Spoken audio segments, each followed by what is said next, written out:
2026 bii ñu ne amal nañ ko ci teewaayu jëwriñ yeeg kii di njiital réew meeg ilimaanu jëwriñ yi ñu doore ko ci communication bi nga xam ni le président de la république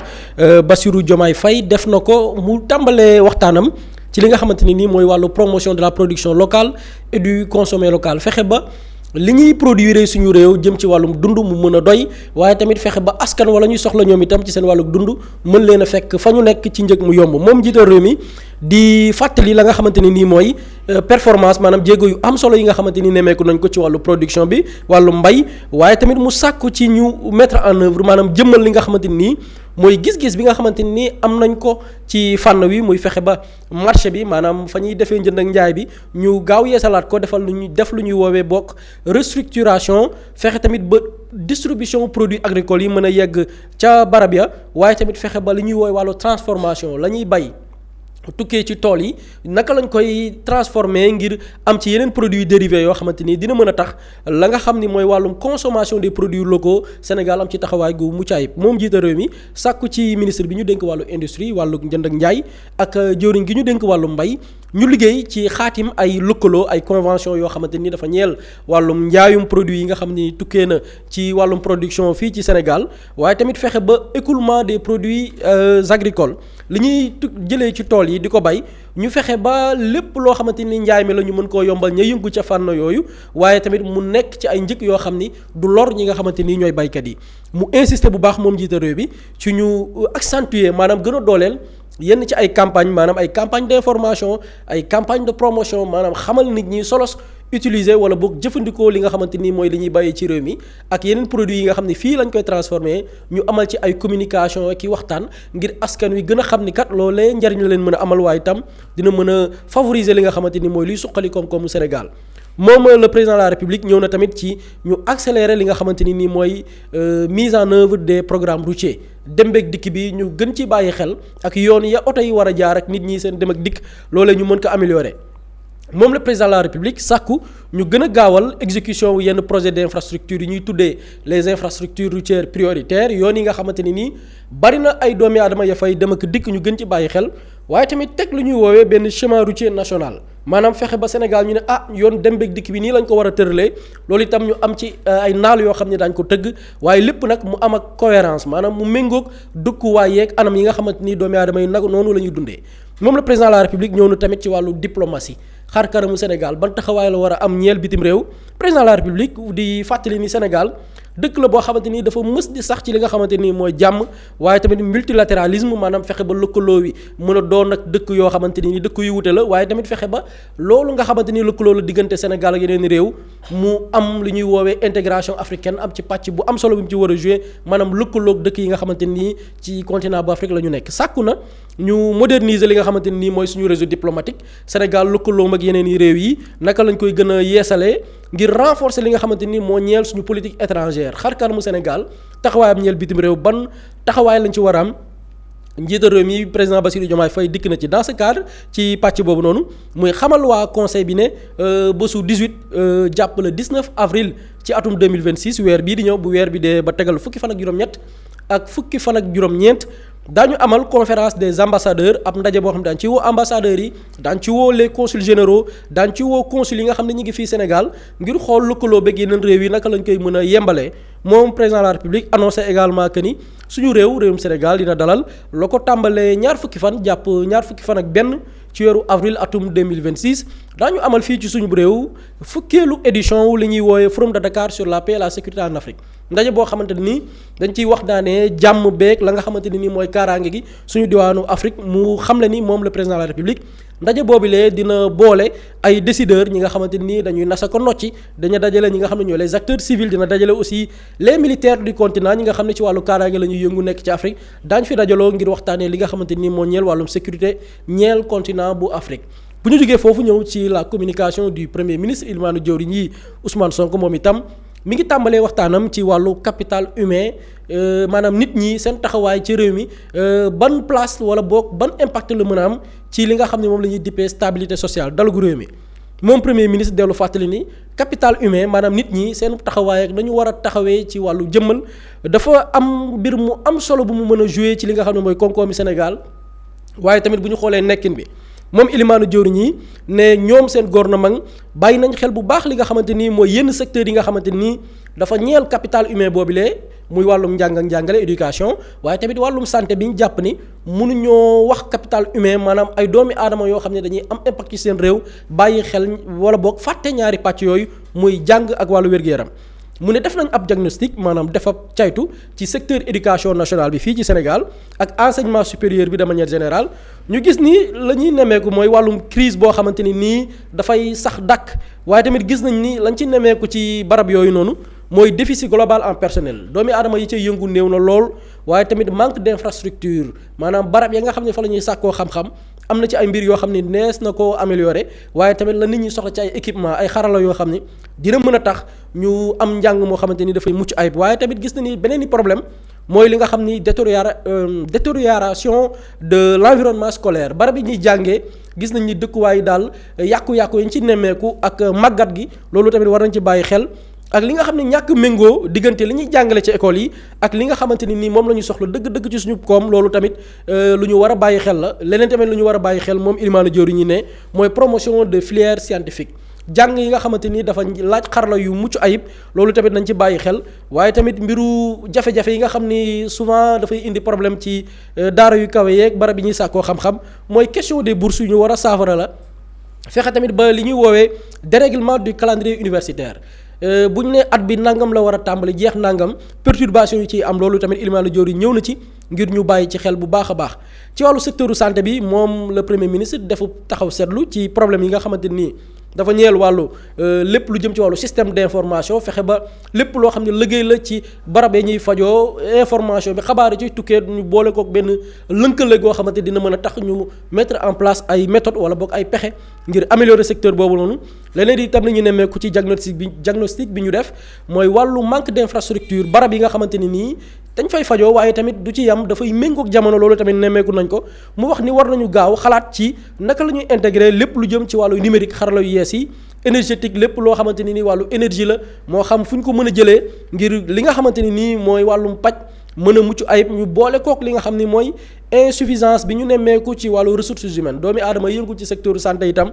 lim ba néew na loolu itam war nañ ci bàyyi xel waaye koom gi nga xamante nii tak moo mën a tax lépp loo xam ni barab ya dafay mucc ayib waaye lépp loo xam ne itam ñu bàyyi ci xel tamit muy déficit d'entretien et de maintenance maanaam gannaaw bu ñu jëmmalee ay barab naka lañ koy toppatoowee ba bu ñu xoolee dans le long terme mu doon loo xamante ni nii dafay amal njariñ askan wi. Premier ministre également ñëw na ci wàllu secteur de l'éducation ak enseignement supérieur di wax ni teg nañ ci pexe yi nga xamante ni namm nañ ko teg benn plan quinquennal ab pexe yoo xamante ni dañ ko natt ci diiru juróomi at yoo xam ni lañ ciy gën a bàyyi xel mooy recruter personnel bu doy maanaam ay limu jàngalekat yoo xamante ni dina mën a tax la manqué ci ña nga xam ne ñooy joxe li nga xamante ni mooy xam-xam gi ñu mun koo combler moom premier ministre dikk na ci wax tamit liy jëm ci wàllu encadrement pédagogique fexe ba naka la ñuy tàggatee ngir nit ki sàkku xam-xam gi muy def mu mën a amal njariñ wala boog mu sàkku ci xam-xam ci anam ga mu gën a yombee loolu itam bàyyi nañ ci xel bu baax a baax ci wàllu la nga xamante ni nii mooy santé gannaaw jafe-jafe yi ñu nemmeeku ilimaanu jëwriñ ñi ne engagé nañ li nga xamante ni mooy yenn ci ay yeesal réorganiser li nga xamante ni mooy yenn ci ay programmes yi ñuy teg ngir faju mën a doon lu yomb fii ci suñu réew waaye tamit mettre l'accent ci li nga xam ne mooy les actions de prévention et de promotion de la santé fexe ba nit ki du xaar rek ba feebar door a dem faju waaye lépp loo xam ne ay pexe la ngir fàggu ngir feebar boobu lee donte tawat mun da ñàkk waaye nit ki am ay matukaay yoo xamante ni xëy na jàngoro du ko sonal beneen itam beneen mbir bu ñu annoncé sukkandiku ci ilimaanu jëwriñ yi mooy daañu càmbaraat li ñuy wooyee le code de la santé publique anam gi ñu war a doxalee suñu santé fii ci suñu réew amal nañ ci wala boog annoncé na ni daañu ci amal ay coppite ay réformes yu xóot yoo xamante nii moo xam ci doxalin wi ba ci sax ci wàllum droit wala boog loi yi nga xamante ni war nañ ko voter loolu itam daañu ci dikk particulièrement nag li ñu dippee la santé mentale maanaam lenn ci loo xamante nii ñenn nekkuñu nit ki ci wàllum xel loolu itam ñu bàyyi ci xel actualiser li nga xamante ni nii mooy carte sanitaire nationale bi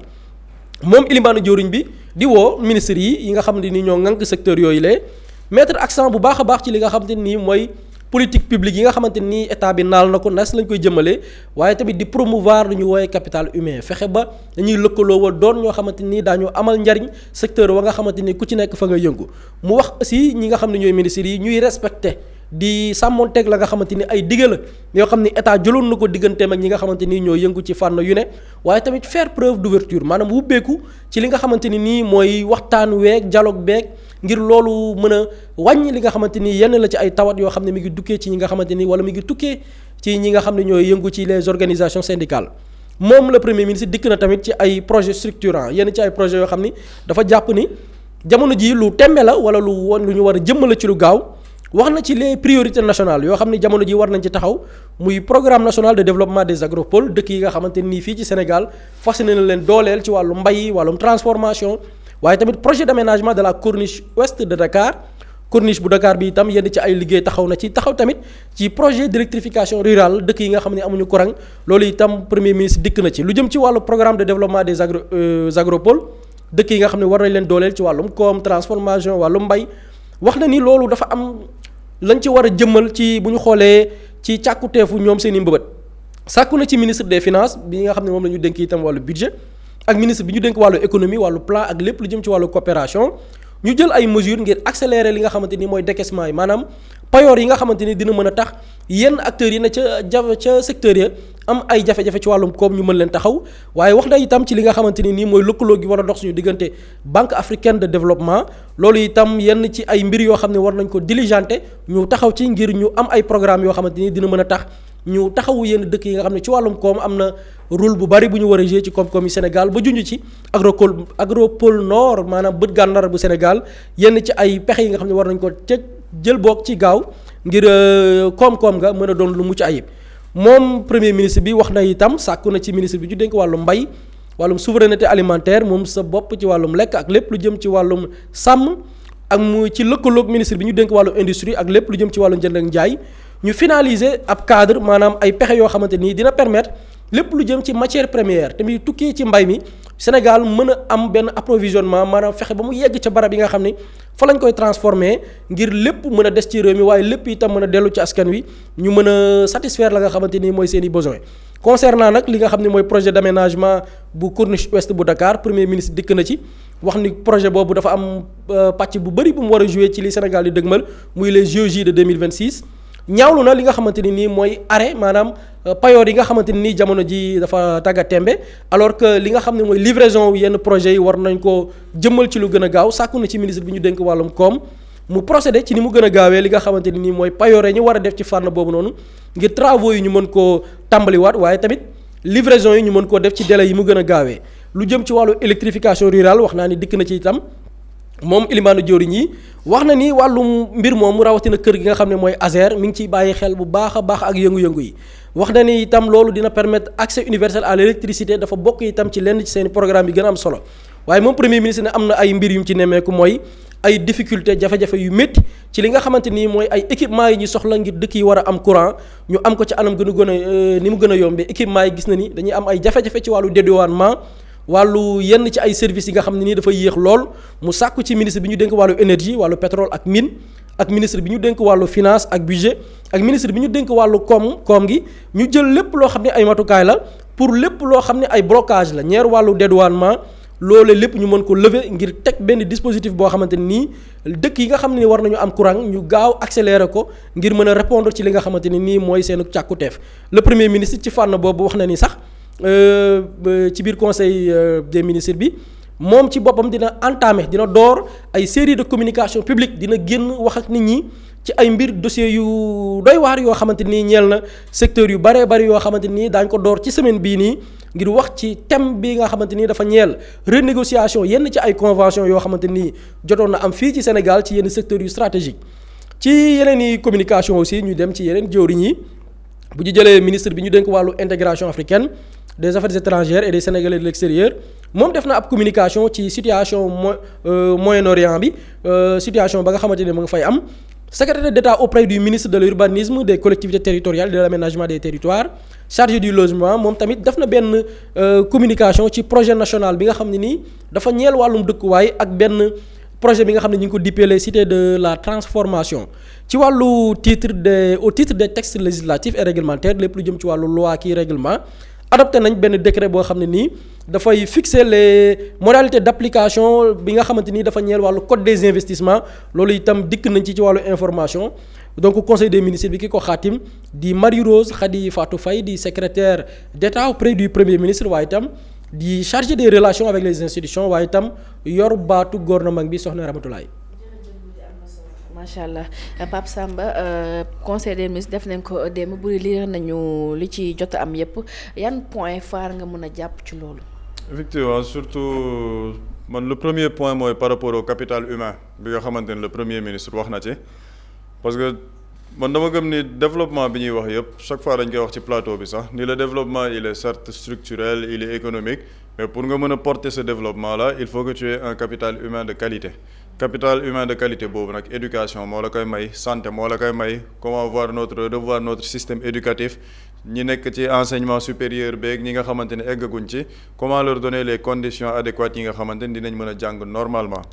ñu mu wax tamit ci par rapport ak filière scientifique yi il est important ñuy gën a financer ci filière scientifique yi parce que ñu ngi koy wax jamono ji ak fi monde bi toll il faut beaucoup investir sur les nouvelles technologies il faut beaucoup investir sur la science parce que science boobu sax day am impact même sur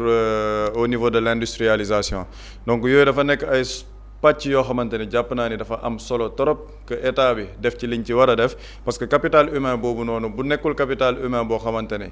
jaar na yoon wala on a toujours un système boo xamante ne à chaque année il y a des grèves il y a des problèmes de bourse wala enseignants yi ñu ngi am yoo xamante ne dañ koy kaas dañuy nekk dans un éternel recommencement benn cercle vicieux boo xamante ni duñ ci génn donc il faudra peut-être appliquer les réformes yi nga xamante ne mu ngi woon ci seen programme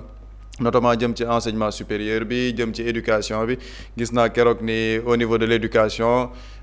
entrée en sixième bi dañ ko supprimer pour remplacer ko ak beneen processus donc je pense que ce sont des choses yoo xamante ne xëy na dina gën a mën a yombalal li ñu bëgg par rapport à l'éducation maa ngi ciy gis sax par rapport au communiqué du conseil des ministres ñu ne ci année 2026 bi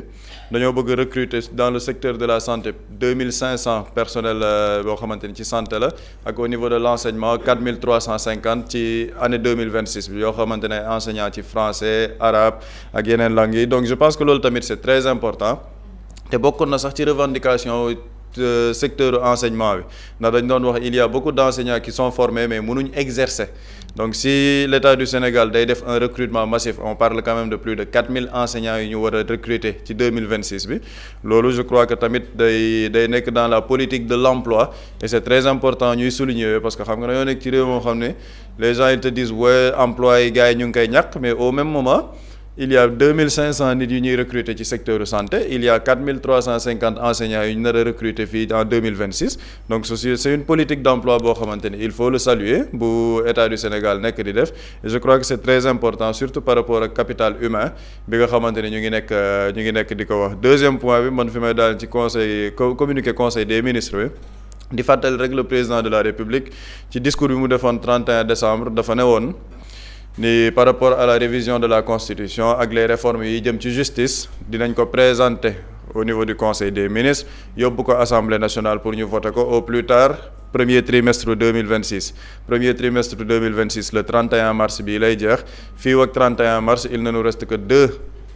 conseils des ministres ñaari mercredi moo ñu dese di ñaan rek xëy na ci ñaari mercredi yooyu promesse électorale bi ñu defoon sénégalais par rapport ak les réformes yi jëm ci constitution bi parce que réforme yooyu lan la c'est le code électoral c'est le conseil constitutionnel ak yeneen yoo xamante ne day jëm ci biir constitution bi ne woon nañ dinañ ko def il a fait un discours le 31 décembre pour dire que dinañ ko def au plus tard premier trimestre mu ngi jox fin du mois bi entre fii ak fin du mois nag il reste 2 conseils des ministres donc ñu ngi xaar xool foofu la promesse électorale boobu noonu ñu defoon sénégalais moom fan la ci toll parce que effectivement moom moo yore les prérogatives pour mën a enclencher ces réformes là diggoon ne ko sénégalais man maa ngi ko doon xaar ci communiqué conseil des ministres bi parce que effectivement temps bi li ci des bëreetul mais comme il reste 2 conseils des ministres di xaar xëy na dinañ ko fa présenter ba ci diggante bi yóbbu ko au niveau de l'Assemblée nationale. jërëjëf Pape Samba on l'espère bien ba tey bu ci conseil des ministres bi rek dafa am lu ndaw li nga xamante ni am na lu ci bees ndax dafa waxoon day waxtaan li nga xamante ni mooy renégociation des contrats ak li nga xamante ni mooy convention ñu dégg ni tey ci 17h sax dina am benn point de presse bi nga xamante ni Elimane Diouf dina ko def pour waxtaanee lu du mel ce qui veut dire que ñoom ils sont toujours dans le factuel. Oui, ils sont toujours dans le factuel man depuis le début de leur mandat man wax naa ko yenn ci ay autorités yu ma gis ne leen vous n'avez pas assez communiqué sur les scandales yi ngeen fekk ci dëkk bi c'est-à-dire que mënoo leen fekk Sénégal dañ ko mettre à terre xam nga gars yi dañ naan sous-sol le pays est au sous-sol mais ci sous-sol bi sax dafa nekk mais au fond même du sous-sol c'est-à-dire que ñun balaa ñuy yegg ci fondation sax c'est tout un travail qui sera fait et je pense que xam nañ ci parce que ñàkk ci communiquer dafay waral ni ñenn ñi jàpp ne li ñu doon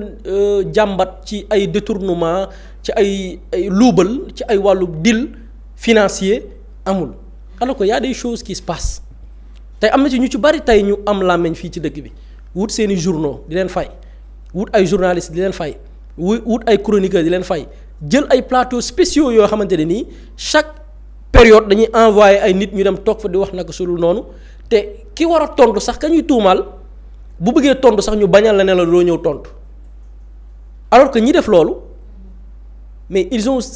ont été cités dans plusieurs choses pas une seule chose de dans un seul dossier mais dans plusieurs dossiers loolu il va falloir que gouvernement bi communiquer ci les contrats de négociation yi gars yi di def yenn ci ay teg deal parce que yu ci bari ci ay marché quand on parle de marché et des conventions mais ñëpp xam nañ ni mu doon demee nguuru Macky Sall dañ daan am ay projet war a def appel à candidature bépp sénégalais bu structuré wu yow téye dans le cadre légal dem créer sa entreprise di fay impôt di jugu ko daanu au moins sax ñu dooleel la ay Dangote yi ñu dégg xam nga fan yii dégg nga ay Dangote l'un des plus grands hommes d'affaires puissants en Afrique mais li ko may dooleel la seen réew dañu dem ba tollu benn période boo xam dañ ne ils veulent créer des champions Dangote la ñu miin mais il y a plusieurs champions au Nigeria mais des gens yoo xamante ni nii ils sont partout parce que politique la bu ñu amoon depuis le début ne fii la ñu bëgg a dem et pour dem fa il va falloir qu'on crée des champions ils l'ont fait ñun malheureusement depuis plusieurs années au lieu de créer des champions dañu créer ay dóorkat dañu créer ñoo xamante ne nii da ngay dem wuti marché amoo sax entreprise c'est-à-dire que yow da ngay dem di négocier marché amagoo entreprise tu attends qu'il y ait validation pour que yow nga mën a buruxlu soo ko dem créer sa entreprise di jox la marché bi au nom de quoi lii moo fi yàgg am et je pense que par rapport à ces renégociations par rapport à ces dossiers là il va falloir que ñoom ñu communiquer ci et je pense que en matière de communication il y a pas mieux que le premier ministre parce que sa voix porte et puis buy wax dinañ ko déglu et je pense que nous les médias on croise les doigts ñun ñu bëgg information laa wax de am na ñoo xam ne bëgguñu information man personnellement bu ma gisee information bu ma déggee ay révélations des scandales sama karaw bopp yi day taxaw quoi c'est-à-dire que on aura de la matière à traiter pour waxtaanee li nga xamante ni mooy réew mi et je pense que ñi ngi xool li ci tukkee et lépp lu ci tukkee aussi demee ñu ñëwal leen ko nag tojal leen ko ba mu mokk rumbax c'est-à-dire que dugg au fond des dossiers gars yi xam dil yi gars yi yore woon réew mi ak naka lañ doon procéder ak yan dil la gars yi doon def au niveau de certains ministères certaines directions en complicité avec le président d'alors Macky Sall en complicité avec des ministres yi fi jaar en complicité avec des directeurs généraux il va falloir que les Sénégalais ñu xam bu Sénégalais xamee nag la ca des donte le premier ministre moom waxoon na ne amul yaakaar ci justice bi la ca des les Sénégalais observent dinañ gisal seen bopp mais l'essentiel mooy nañu leen wax situation bi ñu fekkee réew mi ci yenn contrat yi ci yenn anam lañ ko fekkee et puis li ci des le peuple va apprécier. incha allah déjà rek ci doon ni ñu koy waxatee sax l'eau à la bouche ndax gars yi ñu ngi commencé di siroter yëf yi te yegg seegul macha allah nii leen koy defee comme ni ma koy waxee man à chaque fois dañuy décortiquer rek lépp li nga xamante ne actualité la point de presse bi 17h lay doon incha allah di ngeen ko am sax ci xalaat non incha allah en direct sur la chaîne Xalaat TV suba incha allah aussi daal ci dikkaat bu baax a baax daal leen koy yaatal. ñu seeti li nga xamante ni moo gën a fas yéene kaay maanaam la revue des titres avec la complicité de la régie. Mously Immo Sénégal moo leen di indil saafara ci jafe-jafe bu ngeen am ci wàllum immobilier yow mi bëgg a jënd kër yow mi bëgg a tabax wala nga jaay sa terrain jokkool ak waa Mously Immo ku am sa kër bëgg ku la ko terrassel wala nga am sa tool bëgg ku la ko lotisel defal la ko ay terrain Mously Immo Sénégal daf leen koy jàppandal gunge leen ci anam gu mucc ayib ku am sa kër itam te nekkuloo ci biir réew mi bëgg ku la ko toppatool gérer la ko Mously Immo moo ci gën a gaaw gën ci wóor ku bëgg réfectionner tabax wala nga defar plan architecte mën nga jokkoo itam ak waa Mously Immo Sénégal mën ngeen leen a woo ci 77 887 25 13 77 887 25 13 Mously Immo indi saafara ngir jëndum kër tabax jaayum terrain terrasse yi ay tool wala lotissé ko defal leen ko ay terrain loolu lépp Mously Immo moo ci gën a gaaw man ngeen itam abonné ci seen chaîne YouTube Mously Immo Sénégal ngir am yeneeni xabaar yu gën a dëggu wala itam wàllum conseil ci wàllum immobilier fii ci biir réewum Sénégal